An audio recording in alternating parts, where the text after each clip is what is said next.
Hello, welcome to Scrappy Zero Waste Blitz. It's me Vinitha. നമ്മുടെ കൂടെ എന്നുള്ളത് ചുള്ളിയോടങ്കുന്ന അംഗനവാടിയിലെ ഹൈമവതി ടീച്ചറാണ്. നമ്മളുടെ ഡൈജസ്റ്റർ ഉപയോഗിക്കാൻ തുടങ്ങിയിട്ട് ഏകദേശം 1 കൊല്ലത്തോളമായി ടീച്ചറുടെ അംഗനവാടിയിൽ. അപ്പോൾ നമുക്ക് നമ്മുടെ ഡൈജസ്റ്ററിനെ കുറിച്ചുള്ള അഭിപ്രായം നമുക്ക് ടീച്ചറോട് തന്നെ ചോദിക്കാം. ടീച്ചറെ നമസ്കാരം. നമസ്കാരം. നമ്മുടെ ഡൈജസ്റ്റർ ഇപ്പോൾ ഉപയോഗിക്കാൻ തുടങ്ങിയിട്ട് ഏകദേശം എത്ര കാലമായി? ഒരു 6 മാസത്തിന് മുകളിലായി ഞങ്ങളിത് ഉപയോഗിക്കാൻ തുടങ്ങിയിട്ട്. ഞങ്ങൾ നല്ല രീതിയിൽ അത് പ്രവർത്തിപ്പിക്കുന്നുണ്ട്.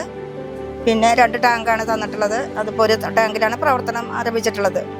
അപ്പോൾ സ്ഥലപരിമിതിയുള്ള ഞങ്ങളെ സംബന്ധിച്ചുള്ളവർക്ക് ഇത് നല്ലൊരു സൗകര്യമാണ്. കാര്യമായിട്ട് ഇപ്പോൾ ഞങ്ങൾ 3 ദിവസം ആഴ്ചയിൽ മുട്ട കൊടുക്കുന്നുണ്ട്. അപ്പോൾ അതിന് മുട്ടത്തോടാണ് ഞങ്ങൾക്ക് സംസ്കരിക്കാൻ വലിയ ബുദ്ധിമുട്ടുണ്ടായിരുന്നത്.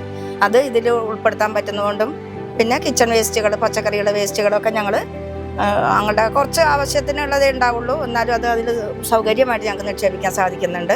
അത് ഞങ്ങൾ നല്ല രീതിയിൽ പ്രവർത്തിപ്പിക്കുന്നുണ്ട്.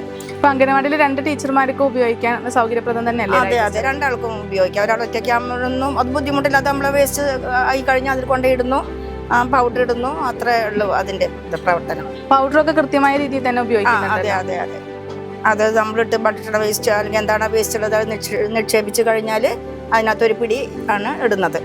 ഇടുന്ന വേസ്റ്റ് ഒക്കെ നമ്മുടെ ഡൈജസ്റ്റിൽ ദ്രവിക്കുന്നുണ്ടല്ലോ അല്ലെ? അത് ശ്രദ്ധിക്കാറുണ്ടോ? ഉണ്ട്. അതിനുള്ള കുറച്ച് സാധനങ്ങൾ ഞങ്ങൾക്ക് ഇടാനുള്ളൂ. വേസ്റ്റ്, പച്ചക്കറിയുടെ വേസ്റ്റും മുട്ടത്തോടും പിന്നെ ഭക്ഷണാവശിഷ്ടങ്ങൾ ഞങ്ങൾ കാര്യമായിട്ട് ഇടാറില്ല. അത് അങ്ങനെ മിച്ചം വരാറില്ല ഒന്നാമത്. പിന്നെ അങ്ങനെ അതുകൊണ്ട് കുറച്ച് അതിലെത്തിയിട്ടുള്ളൂ.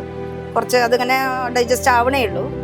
പിന്നെ പൗഡർ ഞങ്ങൾ കുറച്ച് ദിവസം കഴിഞ്ഞപ്പോൾ 2-3 മാസം കഴിഞ്ഞപ്പോൾ അത് തീർന്നിട്ടുണ്ടായിരുന്നു. അപ്പോൾ അത് ഇനി തീർച്ചയായിട്ടും അത് കൂടെ അതിനെക്കുറിച്ച് ആഡ് ചെയ്ത് കൊടുക്കണമല്ലോ. ഇതിനു മുന്നേ എന്തായിരുന്നു വേസ്റ്റ് ചെയ്തിട്ടുണ്ടായിരുന്നത്? വേസ്റ്റ് ഞങ്ങൾ പ്ലാസ്റ്റിക് ഹരിതകർമ്മസേനക്കാർ കൊണ്ടുപോകും. പിന്നെ ഭക്ഷണാവശിഷ്ടങ്ങളിൽ ഇടും ഞങ്ങൾ ഈ പച്ചക്കറിയുടെ ഒക്കെ. അപ്പോൾ അത് കഞ്ഞിവെള്ളം കൊണ്ടുപോകുന്ന ആൾക്കാർ, കാടിവെള്ളം കൊണ്ടുപോകുന്ന പശുക്കൾക്ക് അങ്ങനെ കൊടുക്കുകയായിരുന്നു. നമ്മൾ അംഗനവാടിയിൽ വന്ന് നിങ്ങളുടെ ഡൈജസ്റ്റർ നോക്കി. അപ്പോൾ നല്ല രീതിയിൽ തന്നെയാണ് നിങ്ങളത് ഉപയോഗിച്ച് മുന്നോട്ട് പോകുന്നത്. അപ്പോൾ നമ്മുടെ അംഗനവാടിയുടെ പരിസരം അതേ ചെറിയൊരു പരിസരമാണ്, റോഡ് സൈഡിലാണ്. അപ്പോൾ നമ്മുടെ ഡൈജസ്റ്റർ നിങ്ങൾക്ക് വളരെ ഉപകാരമാണെന്നുള്ളത് നമുക്കത് തന്നെ വ്യക്തമായിട്ട് മനസ്സിലാവുന്നുണ്ട്. അപ്പോൾ നമ്മുടെ ഡൈജസ്റ്റർ ഇപ്പോൾ ഉപയോഗിച്ചതിന് ശേഷം അതിന് മുൻപും നിങ്ങൾക്ക് നിങ്ങളുടെ അംഗനവാടിയിൽ തന്നെ ഇപ്പോൾ ചുറ്റുപാടിലാണെങ്കിലും അത് പറയുകയാണെങ്കിൽ മാഡം, ഞങ്ങൾ ഇതിലതൊരു വഴിയാണല്ലോ, റോഡാകുമ്പോൾ ഇഷ്ടംപോലെ ആൾക്കാർ ഇത് കാണാത്തവർ പോലും ഉണ്ട്. അപ്പോൾ അവർ ചോദിക്കും ഇത് എങ്ങനെ കിട്ടി, എവിടുന്ന് കിട്ടി എന്നൊക്കെ ചോദിക്കും. അപ്പോൾ അത് എന്തിനുള്ളതാ ചോദിക്കും. അപ്പോൾ നിങ്ങൾ അതിന് കറക്റ്റായിട്ട് ആൻസർ കൊടുക്കും. വേസ്റ്റ് ഇങ്ങനെ നിക്ഷേപിക്കാനുള്ളതാണ്, ജൈവ മാലിന്യമായി തീരും. പിന്നീട് നമ്മുടെ കിച്ചൺ വേസ്റ്റുകളൊക്കെ നമുക്ക് അതിലിടാം. അത് നമുക്ക് പിന്നീട് അത് ജൈവ മാലിന്യമായിട്ട് നമുക്ക് വളമായിട്ട് ഉപയോഗിക്കാം എന്നുള്ളത് പറഞ്ഞു കൊടുക്കും. അപ്പോൾ ഇത് എവിടുന്ന കിട്ടുക എന്ന് ചോദിക്കുന്നവരുണ്ട്. പഞ്ചായത്തിൽ നിന്ന് കുറച്ച് പേർക്ക് കിട്ടിയിട്ടുണ്ട്.